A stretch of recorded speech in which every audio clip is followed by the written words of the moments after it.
अगर तुम्हारे जॉलाइन पर बार बार एक्नी निकल रहे हैं, अगर तुम्हारा चेहरा सुबह उठते ही सूजा हुआ लगता है और अगर तुम्हें बार बार शुगर क्रेविंग्स होती हैं, तो ये स्किन प्रॉब्लम नहीं है, ये तुम्हारे शरीर का सिग्नल है कि तुम्हारा हार्मोन सिस्टम कंट्रोल खो रहा है। इसे आज की लैंग्वेज में पॉलीसिस्टिक ओवरी सिंड्रोम कहा जाता है, लेकिन इसे सिर्फ ओवरी प्रॉब्लम समझना सबसे बड़ी गलती है, क्योंकि ये शुरू ही ओवरी से नहीं होता। ये शुरू होता है तुम्हारे स्ट्रेस से।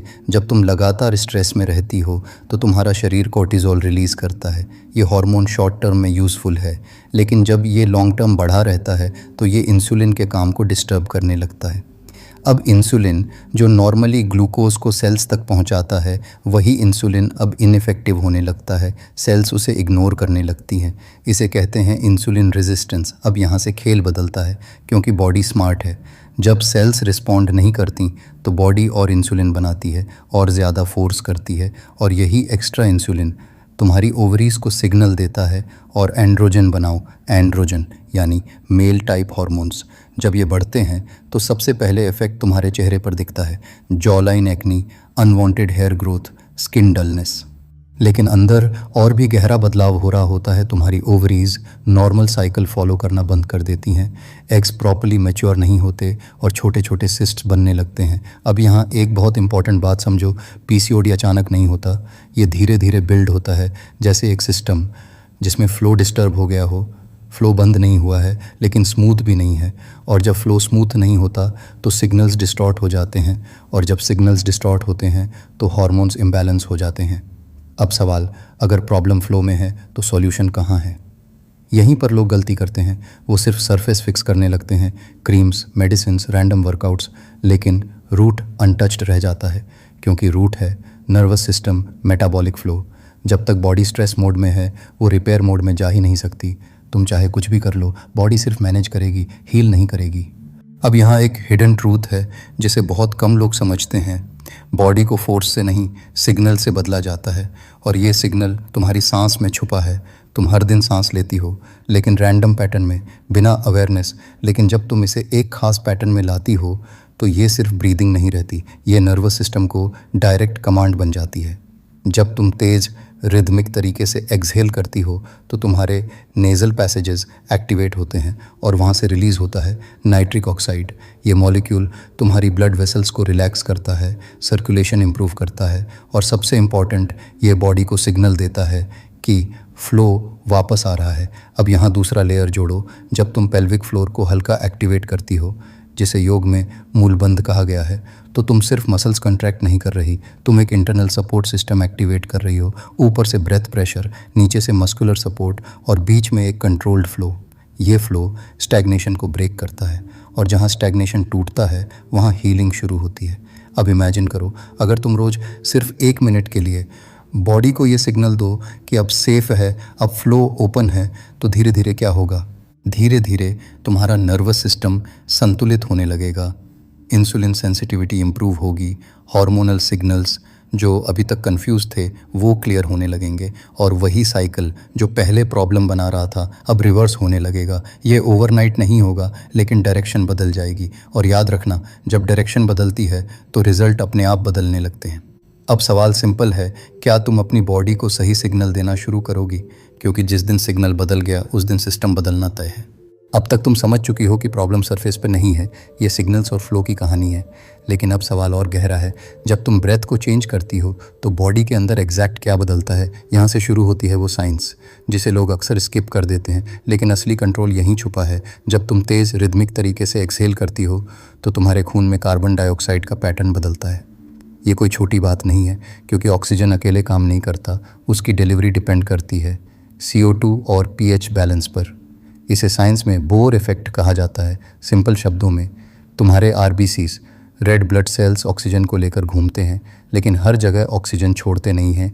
उन्हें सिग्नल चाहिए होता है, और वह सिग्नल आता है CO2 लेवल और एसिडिटी से।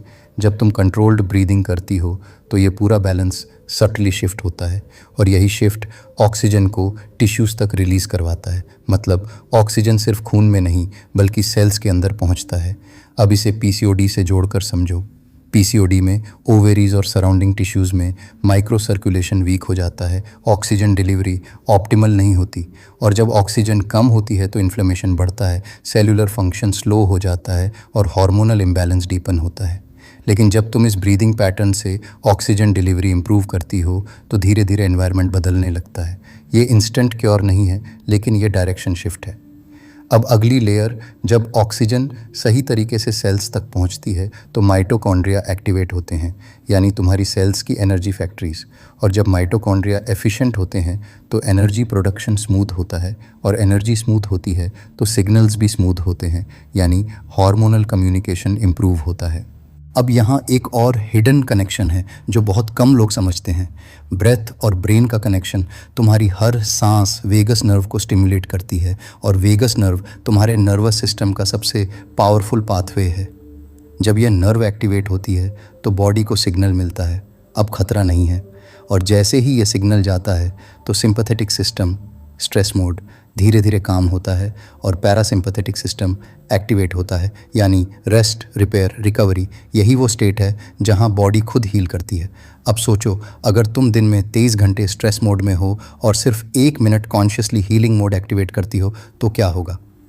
पहले दिन कुछ खास नहीं, दूसरे दिन भी सटल, लेकिन जब ये पैटर्न रिपीट होता है तो नर्वस सिस्टम सीखता है, अडेप्ट करता है और धीरे धीरे बेसलाइन बदलने लगता है। अब बॉडी हमेशा अलर्ट नहीं रहती, वो ट्रस्ट करने लगती है, रिलैक्स करने लगती है। और जब बॉडी रिलैक्स होती है तो इंसुलिन रेजिस्टेंस कम होने लगता है, क्योंकि इंसुलिन रेजिस्टेंस सिर्फ फूड का इशू नहीं है, ये स्ट्रेस का भी इशू है। अब जैसे ही इंसुलिन सेंसिटिविटी इंप्रूव होती है तो ओवरीज पर प्रेशर कम होता है, एंड्रोजन प्रोडक्शन नॉर्मलाइज होने लगता है, साइकिल धीरे धीरे रिस्टोर होने लगता है। ये फास्ट नहीं है लेकिन रियल है। अब यहाँ से एक क्रिटिकल पॉइंट समझो, ये प्रोसेस तभी काम करता है जब तुम इसे फोर्स नहीं करती, क्योंकि फोर्स फिर से बॉडी को स्ट्रेस सिग्नल देता है। ये प्रैक्टिस एफर्ट से नहीं, अवेयरनेस से काम करती है। अब एक मोमेंट इमेजिन करो, तुम बैठी हो, ब्रेथ कंट्रोल में है, बॉडी काम है और अंदर सटल चेंजेस हो रहे हैं। कोई नॉइज़ नहीं, कोई ड्रामेटिक फीलिंग नहीं, लेकिन सिस्टम शिफ्ट हो रहा है। यही असली पावर है, साइलेंट ट्रांसफॉर्मेशन। अब तुम समझ रही हो कि ये सिर्फ एक्सरसाइज नहीं है, ये इंटरनल कम्युनिकेशन है तुम और तुम्हारी बॉडी के बीच। अब सवाल ये नहीं है कि टेक्निक क्या है, सवाल ये है क्या तुम इसे कंसिस्टेंसी के साथ करोगी, क्योंकि साइंस क्लियर है। Small signals repeated over time system को रीवायर करते हैं, और जब सिस्टम रीवायर होता है तो रिजल्ट्स ऑटोमेटिक होते हैं। अब हम उस फाइनल स्टेप की तरफ जा रहे हैं जहां ये पूरा नॉलेज एक सिंपल क्लियर प्रोटोकॉल में बदलेगा, जिसे तुम रोज़ अप्लाई कर सको, और वहीं से शुरू होगा एक्चुअल ट्रांसफॉर्मेशन। अब तक तुम समझ चुकी हो, ये हार्मोन्स की कहानी नहीं है, ये सिग्नल्स की कहानी है, और सिग्नल्स तुम कंट्रोल कर सकती हो। अब सवाल है कैसे? एक सिंपल 60 सेकंड का प्रोसेस जो सही तरीके से किया जाए तो बॉडी को सीधा सिग्नल देता है। अब ध्यान से सुनो और अपने दिमाग में इमेजिन करो कि तुम अभी कर रही हो। सबसे पहले बैठ जाओ, ज़मीन पर या कुर्सी पर, फ़र्क नहीं पड़ता, बस रीढ़ सीधी रखो, कंधे ढीले, चेहरा बिल्कुल रिलैक्स्ड। अब 2 सेकंड अपने चेहरे को महसूस करो। अगर कहीं भी टेंशन है उसे छोड़ दो, यही पहला सिग्नल है, आप बॉडी सेफ है। अब शुरू करते हैं कपालभाति का सही तरीका।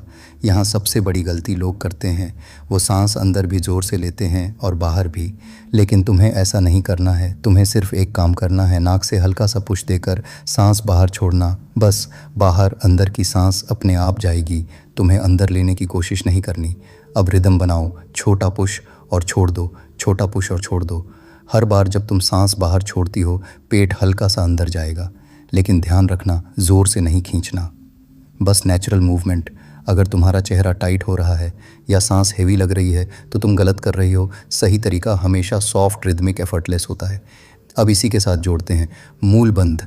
मूल बंध को समझो बहुत आसान तरीके से, जैसे तुम यूरिन रोकती हो या गैस रोकती हो, वही मसल हल्का सा एक्टिवेट करना है। लेकिन ध्यान है, स्क्वीज़ नहीं है, यह सिर्फ हल्का सा लिफ्ट है, लगभग 20% एफर्ट, इतना हल्का कि बाहर से दिखे भी नहीं, बस अंदर फील हो। अब दोनों को साथ करो। जब तुम सांस बाहर छोड़ो उसी समय हल्का मूल बंध एक्टिवेट। जैसे ही सांस अपने आप अंदर जाए मूल बंध को ढीला छोड़ दो, फिर दोबारा सांस बाहर हल्का लिफ्ट, रिलैक्स, सॉफ्ट, यही पैटर्न लगातार। छोड़ो, लिफ्ट, रिलैक्स, छोड़ो, लिफ्ट, रिलैक्स। इसे 30 सेकंड तक करो, बिना जल्दी, बिना जोर। अब आखिरी बार सांस बाहर छोड़ो और रुक जाओ। 5 से 7 सेकंड, कुछ मत करो। शरीर बिल्कुल शांत, बस महसूस करो। यही वो मोमेंट है जहां बॉडी सिग्नल लेती है अब सेफ है, अब रिपेयर शुरू करो। अब धीरे से एक लंबी स्मूथ सांस अंदर लो और छोड़ दो। बस यही पूरा 60 सेकंड का प्रोसेस है। अब असली बात, तुम्हें 10 एक्सरसाइज नहीं चाहिए, तुम्हें सही सिग्नल चाहिए। और ये 60 सेकंड वही सिग्नल है। अगर तुम इसे रोज़ करती हो तो धीरे धीरे नर्वस सिस्टम काम होगा, इंसुलिन इंप्रूव होगा, हार्मोन्स बैलेंस होने लगेंगे। पहले 7 दिन शरीर सीखेगा, अगले 7 दिन बदलाव महसूस होगा, 21 दिन में तुम्हें फ़र्क दिखने लगेगा। लेकिन सबसे बड़ा बदलाव, तुम्हारा कंट्रोल वापस आएगा। तुम समझोगी कि तुम्हारा शरीर तुम्हारे खिलाफ नहीं है, वह सिर्फ सिग्नल फॉलो करता है और आज तुमने उसे सही सिग्नल देना शुरू किया है। कल सुबह जब तुम ये करोगी तो इसे एक्सरसाइज मत समझना, इसे कमांड समझना, एक इंस्ट्रक्शन जो तुम अपनी बॉडी को दे रही हो। अब सब कुछ रीसेट होगा। अगर तुम ये 21 दिन शुरू कर रही हो तो लिखो रीसेट।